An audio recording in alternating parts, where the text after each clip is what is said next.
What's going on, everyone? John Matrix here. It's been a little bit. It's been a crazy week. I know I promised you guys I was going to get into the Primarchs. We're going to start off with Jagatai Khan and getting into his lore and stories.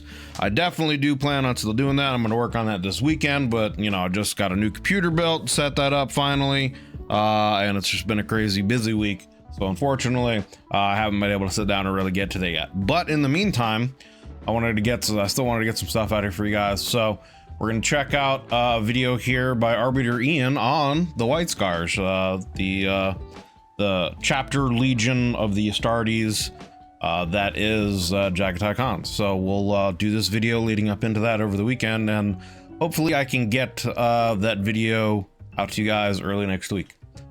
But yeah, so this is from Arbitor Ian, White Scars Legion and the Horus Heresy. Legion 5 Origins and Lore. That's the title of the video. As always, I'll have a link to this video and Arbitor Ian's channel down below in the description. So if you want to check out his stuff without my commentary, etc., you can do that. You should go over there, give him a sub if you would like to check out more of his content. He makes a lot of great Warhammer 40k content. But in the meantime, check this video out. Bada boop, bada bing, here we go. In Warhammer 40k, the White Scars are one of the most well-known chapters of Space Marines, a swift assault force descending like a lightning bolt on the enemies of the Imperium. But that description obscures a long and fractured past, stretching back to before the Horus Heresy, before they were reunited with their Primarch, Jagatai Khan, when they were the pioneers and outriders of the Emperor's Great Crusade. Sounds good. I don't necessarily know a ton about the White Scars themselves, other than they're kind of based off of a lot of Mongolian and Asian cultural mythologies, just from what I understand. They're kind of a fast attack cavalry based tactics chapter, from what I understand. And for the most part, that's really kind of about it. I really don't know a ton more about the White Scars or Jagatai Khan. So I'm eager to learn a little bit more here.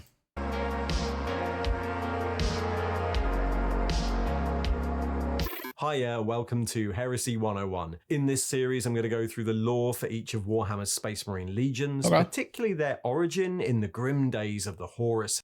So we might do that then too. As I'm going through and doing the Primarchs, we might do, you know, a brief kind of overview lore history of the chapters, the Astartes legions chapters, as well as I'm going through doing the Primarch videos. So let me know in the comments if that's something, if you'd like me to do that. As we go along, we also do overviews of their chapters, legions, whatever you want to call them. Heresy. I'll take a look at where they are at the start of the heresy and how they got there and what happens to them during the heresy, so be warned that this video contains spoilers for the Horus Heresy Black Books and Black Library novel series, and kind of everything else to. I personally am not really worried about spoilers that much, but in most things. When it comes to like stuff like Dark Souls and like games, certain games, I don't want to spoil that, but like books and movies, for the most part, I'm not necessarily worried about spoils, as the actual experience is different from like knowing the outcome, I guess, if that makes sense, for me anyway. For me, like actually seeing the experience on the big screen or reading in the book and getting more context versus someone telling me what happened is different, you know. It doesn't necessarily bother me that much. So I don't necessarily care that I'm getting some information a little bit earlier than what I would be from reading the book. So the only thing that would really matter to me, I guess, would be in the context of something like, you know, spoilers if you haven't seen it, but the great reveal in Star Wars where you find out that, you know, Vader's Luke's father. You know, that's something that, you know, nowadays most people watch it in order of episodes 1, 2, 3, 4, 5, 6 instead of the original run, which was episodes 4, 5, 6, and then going back and watching the prequels. So they know ahead of time what the reveal is. But at the time, you know, that was one of the greatest reveals in movie history, was like, yes, that's the big twist, is Luke is actually Darth Vader's son, you know. So Unless it's something like that, that would be the only time where, yeah, spoilers would really kind of like, damn it, I wish I didn't know that, because, you know, that's some kind of like great earth-shattering reveal. But other than that, for the most part, like I said, experiencing it in the actual context of what I'm watching or reading versus someone telling me doesn't necessarily bother me quite as much. Spoilers don't always really bother me that much for most things. I like to go in blind with some things as much as possible, but for stuff like this, where there's so much lore and rich history and stuff, it's gonna take a bit for me to like really remember and compile all the information. You know what I mean? Anyway, let's just keep going on. To do with the heresy. At the conclusion of the Horus Heresy, the White Scars were one of only 3 legions who stood on the walls of the Imperial Palace on Terra, sentinels against the overwhelming forces of the Warmaster Horus. The rest either turned traitor or scattered across the galaxy. But for a long time, neither the Loyalists nor the traitors knew what side the 5th Legion would choose. The story of the 5th Legion starts early, like really early in Imperial history. As the Emperor brought the whole of Terra into compliance, the 20 Space Marine legions were being developed. The Emperor's armies already contained genetically altered troops, like the Thunder Warriors or the Legio Custodes, but these new warriors were going to be something else. Much more stable and reliable than the Thunder Warriors, these new Astartes would have their genetics stabilized by 20 Primarch generals, demigods, to lead the Emperor's armies. And even though the Primarchs have been scattered across the galaxy in a conspiracy, the new Space Marines created from their genetic template had started to appear in the armies of unification, mostly as small units of a few hundred warriors as they waited for their numbers to grow. But for the 5th Legion, these small units were the point. The 5th were deployed to active duty right from the start as the Outriders and Scouts of the Legions, operating in groups as small as 10 and traversing the desolate rad wastes of Terra ahead of the conquering Imperial armies. They sought out the hiding places and fortresses of the many warlords that held sway over Old Earth and conducted probing missions into their territory, weakening. So I wonder if this is something that I haven't really gotten into or heard much about. You know, when the Emperor was creating his Primarchs, and then of course the subsequent Astartes, you know, based off their genes, I wonder if he was specifically trying to play with certain traits to give them certain attributes, like, you know, the Raven Guard. I think it's the Raven Guard. Corvus Corax, I think is the Primarch's name. Anyway, like they're really good at like hit and run kind of tactics, you know, stealthy ambush kind of tactics. The Jagatai Khan stuff is, you know, they're all about cavalry and swift attacking.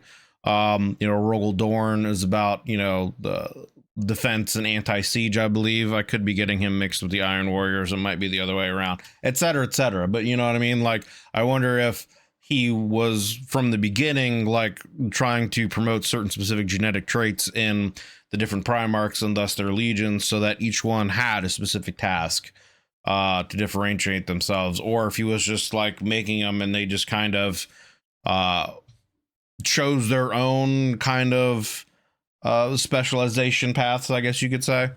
I don't know if that's the proper wording, but anyway. Held sway over Old Earth and conducted probing missions into their territory, weakening them before the arrival of the armies of unification. They were well suited to do this. Their initial recruits had been taken from the tech clans of Thule in the frozen north, where nomadic groups traveled across the salt wastes in ancient convoys. The clans were expert survivalists and capable machinesmiths, able to operate independently for long periods in the most inhospitable territory. The early 5th Legion operated like this, according to their own rules, unwilling to take orders from anyone save the Emperor, despite the protests of the Unification Army High Command. Known informally as the Star Hunters, they operated far from the centers of conflict, seen as outsiders to the rest of the army, and since they'd often departed and were moving on as the main Imperial war machine arrived, their actions were often unrecorded. As the Emperor's crusade continued into the solar system, the 5th Legion had already been dispatched out into the darkness, known as the Pioneer Companies, charting the borders of alien territory, seeking out new worlds and new civilizations, boldly going... Anyway, each of these companies was an independent force, and like on Terra, outsiders from the main Okay, so are these all the Fifth Company? These are just like divisions of the Fifth Company. To the 224th Pioneer Company, none known. Was that Lieutenant Appian? Is that, I'm assuming that's Lieutenant Appian Hassan. 666th. Good Lord, we got the Legion of the Beast here. Pioneer Company Void Devils. Okay. Captain Tian Juska. A third Pioneer Company Lions, Thapsis. Captain Cornelius Duer in the 99th Pioneer Company, the Enders. That's a pretty dope name, the Enders. Captain Ikem Augur. Warrior Brotherhoods of Legion Stories, Volume 3, the 5th Legion excerpt from 756 M30 edition. Entries organized to indicate company designation known cognomen and the last commanding officer. Interesting. Okay. So I'm assuming, yeah, that these are all companies of the 5th Legion, essentially. Different divisions of the 5th Legion. So these are all White Scars, or what would be known as White Scars, I guess. Main body of the Imperium. Each developed its own culture and sometimes when I hit the back button, it just does the volume control and it tilts me. I don't know. It's annoying. Anyway. On Terra, outsiders from the main body of the Imperium. Each developed its own culture and tactics, but common was a need for hit-and-run warfare. So often were they pitched against much larger forces. The pioneer companies were the eyes and ears of the Great Crusade, and discovered scouts. A lot of the Primarchs. In fact, when a company of the 5th came across Chthoniya, homeworld of the Primarch Horus, their reports noted that the world was a nest of serpents coiling in the dark we'd be better to destroy. Apparently, Horus really liked that and later requested that company as the Pathfinders for his fleet. The favour would be returned years later when a Lunar Wolves fleet accompanied by Horus and the Emperor discovered the world of Chagoris and the 5th Primarch, Jagatai Khan. Chagoris was a world of open plains which had developed to a medieval level of technology, split between a single great empire in the east of its single continent and a steppe land in the west known as the Empty Quarter, and populated by rival tribes of horse nomads. The infant Primarch was adopted by the leader, or Khan, of one of these tribes, going through the same coming-of-age rituals as any other tribesman. So I wonder with the lightning bolt, like how they got the symbology and what it necessarily really means to the Legion. You know what I mean? I don't know if it's just because they're supposed to be swift, hit and run, or what. I'm wondering what the significance of the symbology of this is for their Legion. I mean, it would make sense. You know, lightning bolt kind of indicates speed, and that's what they're about. They're about, you know, swift cavalry attacks. Khan of one of these tribes, going through the same coming-of-age rituals as any other tribesman. The raids on rival tribes, the hunts, and the ritual scarification of his face that marked him as a member. But it was an attack by a rival tribe that would be the turning point in Jagatai's life. His father was killed, and he, as the new Khan, swore revenge. Instead of a raid, Jagatai descended on his rivals with an army that left no one alive, and as his reputation spread, his army kept on, carving a trail across the Empty Quarter, offering a single choice to his enemies: join him or be destroyed. I wonder, I mean, how much of his actual lore and backstory is derived from Genghis Khan, because I seem to remember that being kind of what really started Genghis Khan with his great bit of conquest, was something similar to that happening. I could be mistaken. I could be thinking of like Kublai or one of the other Khans. I could be mixing up my history a little bit, but it seems, and it could also just be that he's, you know, they kind of picked and choose from the various Khans of the Mongolian dynasties and kind of forged them together into one character, and so they did. So I wonder how much exactly of the various Khans they used to form his backstory and lore. Quarter, offering a single choice to his enemies: join him or be destroyed.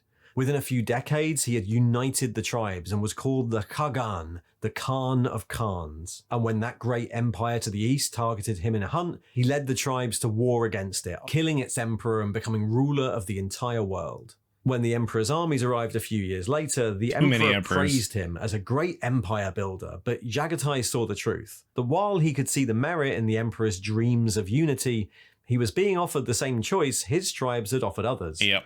Join the Imperium or be destroyed. And so he bargained for his loyalty, agreeing to join the Emperor on the condition that Chogoris was left as it was, spared the industrialization common to Imperial worlds. The Khan was inducted into the technology and culture of the Imperium quickly and without...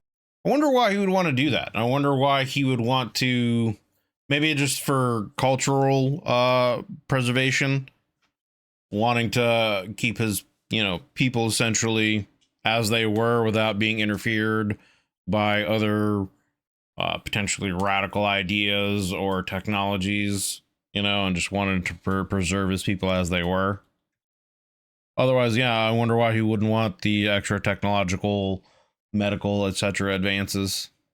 Worlds. The Khan was inducted into the technology and culture of the Imperium quickly and without much delay. He was obviously a great commander and empire builder, and the Emperor wanted him on the front lines of the Crusade, not learning how to function in the Imperial court, but his legion were spread across the galaxy in hundreds of disparate armies. He was master of a legion of vagabonds, a situation that might have sat less well with others of his brethren, but was a challenge well suited to the Great Khan's talents and history. Just as he had on the vast plains of Chogoris, the Great Khan sought to build a conquering army from insular nomadic bands, and he began in the same fashion. He recruited as many Chogorians as he could to form a new corps for the Legion, and issued commands that all the old pioneer companies attend him on Chogoris. It took a decade for them all to arrive, small fleets and individual ships hanging in space and keeping to themselves, wary of each other. The Khan brought them all together, arrayed in their cohorts on the plains of Chogoris, and gave them a new culture. The rituals and traditions of the Chogorian tribes became those of the new White Scars. Okay. The traditions of the hunt, the superstitions, the scars on their faces, even the noble pursuits of poetry and calligraphy were encouraged amongst the Legion. As they left to rejoin... So they weren't really the White Scars until Jagatai came back and kind of gave them that cultural... just brought his cultural ideas with him essentially, and then formed those various companies into the White Scars. And okay, interesting. Of poetry and calligraphy were encouraged amongst the Legion. As they left to rejoin the Crusade, his original Keshig, the Chogorian warriors he raised up, were dispersed through all the companies to lead by example, and slowly as they fought on, the old pioneer companies became the White Scars. It was a good mix, the hit-and-run tactics and tenacity of the old 5th Legion, merging well with the speed and skill with a blade of the Chogorians. And during the Great Crusade to come, their victories were too numerous to count. But that independent nature and their cultural ties to Chogoris did make them outsiders to many in the Imperium, who saw them as savages no different to the wolves of Fenris or the World Eaters. They whirled into battle like a storm of bikes and blades and had no time for meticulous planning, preferring to sweep enemies before them with the speed of the hunt. But the White Scars were also disciplined and cultured, gathering knowledge and learning along with their victories. They were instrumental in the development of the librarian program, where the shamanistic traditions of their weather witches provided structure and restraint. The shamanistic practices of their weather witches. So I wonder if those are psychers, just with different terminologies. They didn't know they were psychers at that time. That's interesting.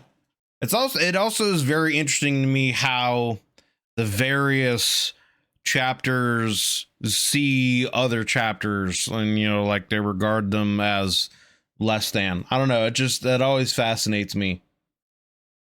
Yeah, I don't know. It's just something that I find just fascinating, even though they were, created essentially the same way from, the various Primarch genes, that even in the Astartes, they find their own various like hierarchies and social hierarchies and whatnot. I don't know. I just find it interesting. Shamanistic traditions of their weather witches provided structure and restraint. These comparisons with what they saw as barbaric legions didn't sit well with them. The Khan, always at the center of the battle, was only close to a few of his brothers, Horus, Sanguinius, and Magnus the Red amongst them. But the legion as a whole was often overlooked by the more orthodox legions, and as the crusade neared its end and less of... I still think it's honestly pretty badass that they're kind of a legion that is based on using space motorcycles as cavalry and just, yeah, running and gunning down their enemies that way. I just find that awesome, dude. I wonder how many of them practice, you know, the Akira slide, you know? They all must be proficient in that. That's like their thing, I bet. The galaxy remained to be discovered. There were fewer wild spaces for them to make war as they liked. In fact, one of their final campaigns before the heresy was in concert with the Lunar Wolves, Ultramarines, and Blood Angels, the Ullanor Crusade, where the Imperium finally defeated the largest Orc empire ever encountered. I've had some requests to get into this a little bit too with the Beast, I believe it's called. So that's something I want to get into. I'll probably intermix in with getting into some of the Primarch stuff. But yeah, I don't know much about this. I've only heard little bits about it, but this was, I think, like he said, kind of the last big thing that happened before the heresy actually started, was the Ullanor campaign, and I guess the killing of some great Orc leader called the Beast, I believe. That I guess is maybe rumored to be a Cork or something, Quark, however they're pronounced.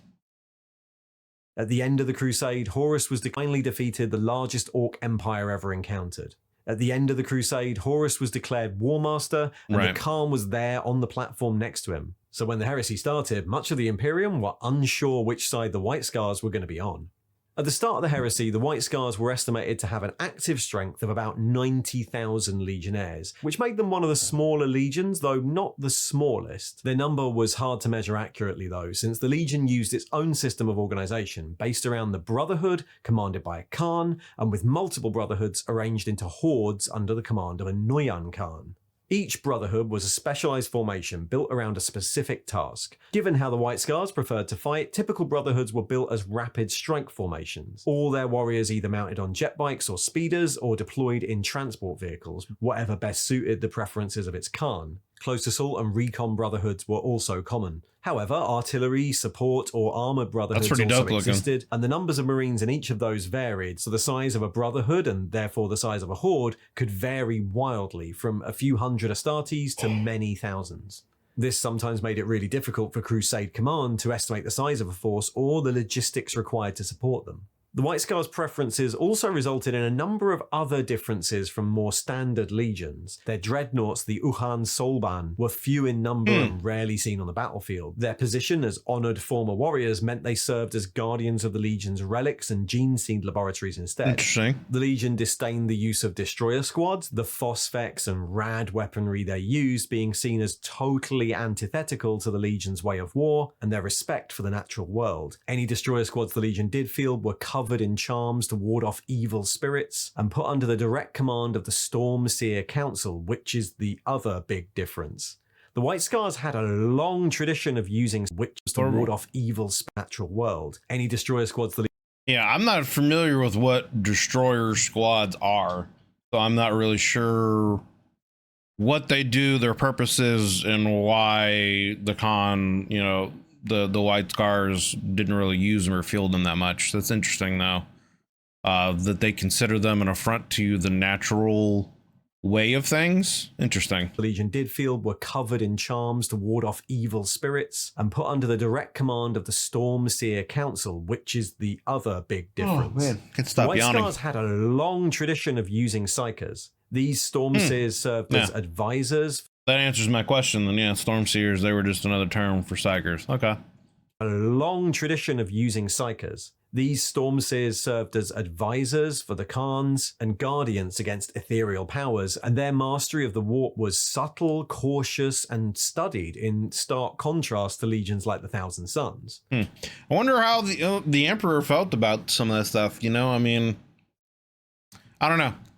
I always feel like it's kind of like a catch-22 situation with the Emperor and various Psychers and legions using Psychers because of his seemingly want to not let people know about chaos, but at the same time, if you're not preparing them to defend themselves, then the Psychers are vulnerable to being attacked, you know, but perhaps because they're Astartes, you know, they have a hardier constitution, so they're not quite as easy to be corrupt, but obviously still are able to be. So maybe he just believes, I don't know what he really believed, honestly. So, but it's always interesting to me when the topic of like Psychers and various legions, like use of Psychers, comes up. It always just makes me wonder, you know, what the Emperor's thoughts on those views, what the Emperor's views and thoughts on those legions were that used Psychers. Cautious and studied, in stark contrast to legions like the Thousand Sons.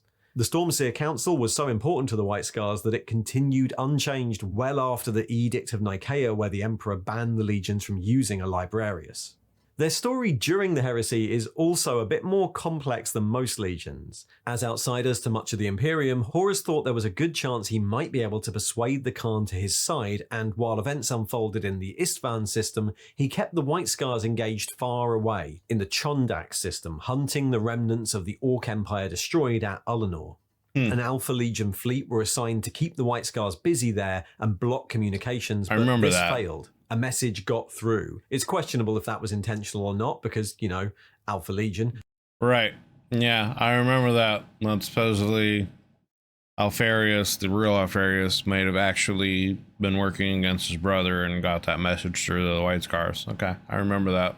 A message got through. It's questionable if that was intentional or not, because, you know, Alpha Legion, but this left the White Scars trying to figure out the truth. Rogaldorn's message said that Horus had turned traitor, but the Alpha Legion said that Liman Rus of the Space Wolves had turned traitor and attacked the Thousand Sons. With no clear information, the White Scars decided to see for themselves and broke through the Alpha Legion kind of played on the sidelines and waited. Prospero and ignoring a besieged Space Wolves force. In the ruins of Prospero, the Khan discovered a shard of his brother, the Primarch Magnus the Red. And after a confrontation with Mortarion of the Death Guard, sorry, it all gets a bit Avengers around here, the Khan finally learned the truth, siding with the Loyalists after all. However, the warrior lodges, so popular amongst the traitors.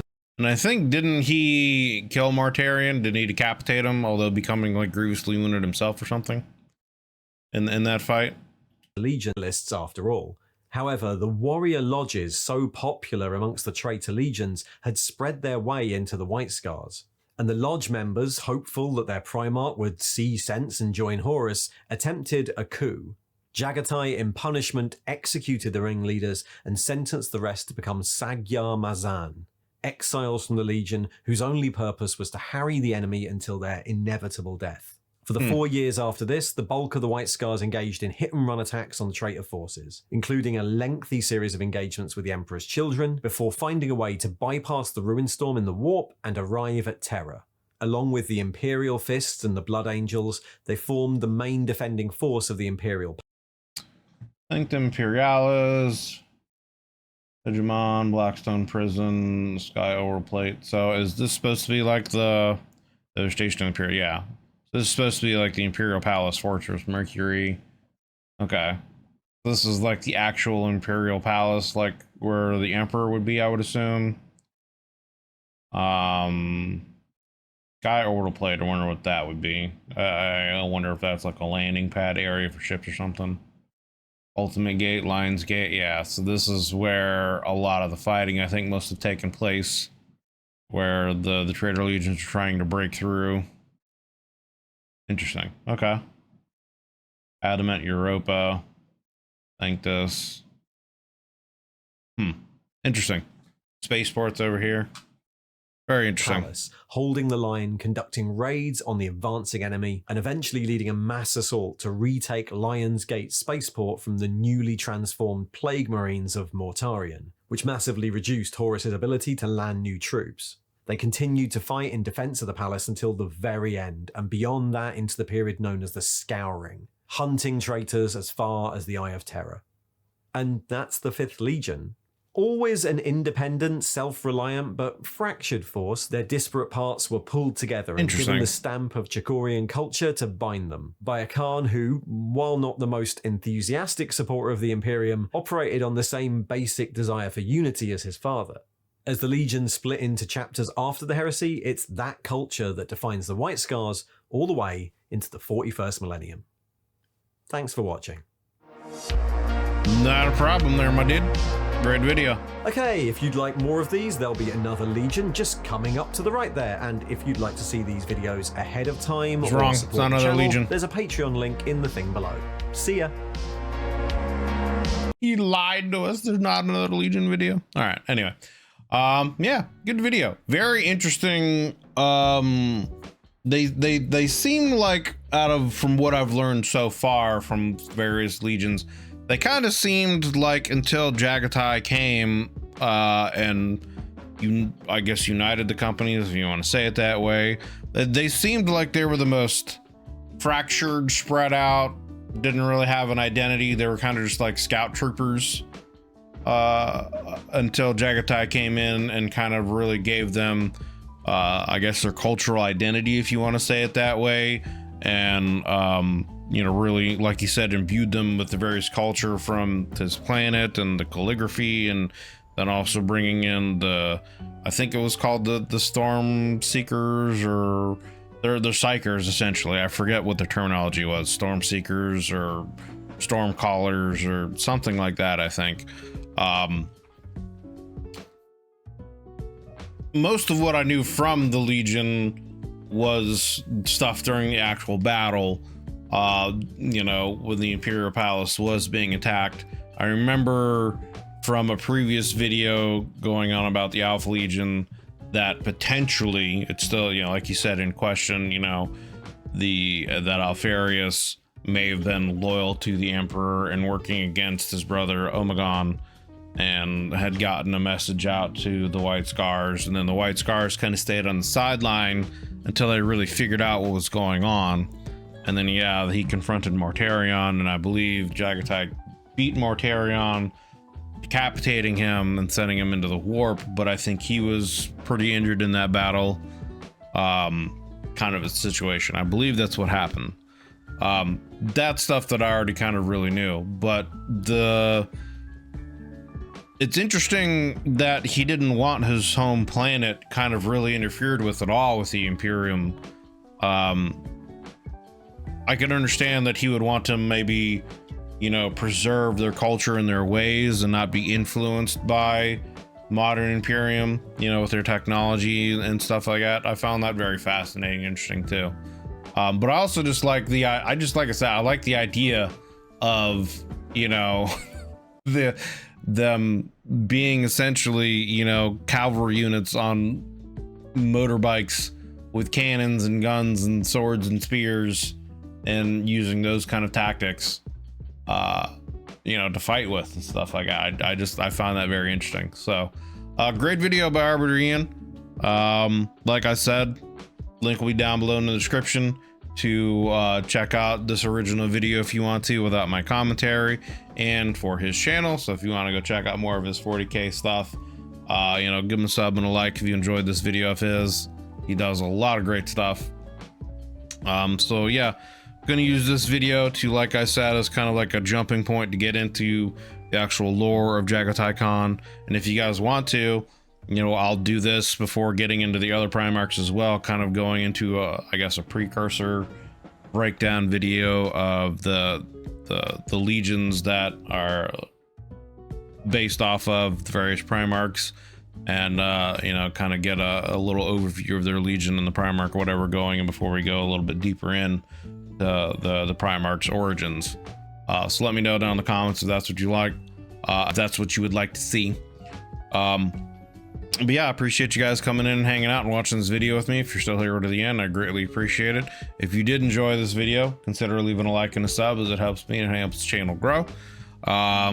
Also, if you would like to, you can hit the join button down below and check out the YouTube membership tiers, see if anything would be a fit for you. And we do a lot of these reactions live for some of my YouTube members, depending on the various tiers, etc., etc. I have more stuff planned that I want to add to them eventually. But yeah, for now, appreciate you guys. Hope you're having a wonderful day. Thank you for hanging out and watching, and I'll check you guys out on the next one.